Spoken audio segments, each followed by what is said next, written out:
just waiting for the launch by His Excellency the Governor very soon,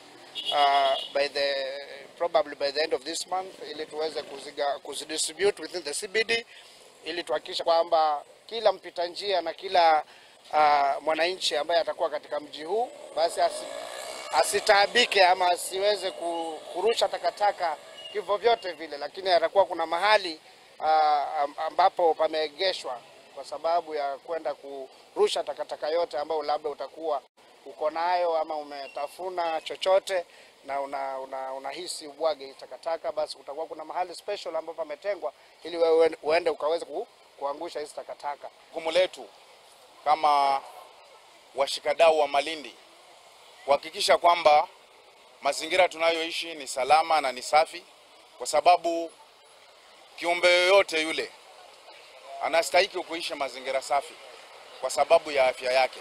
Our enforcement officers watakuwa wako very alert kuhakikisha kwamba ukipatikana unarusha takataka kiholela, then mkondo wa sheria utakushika.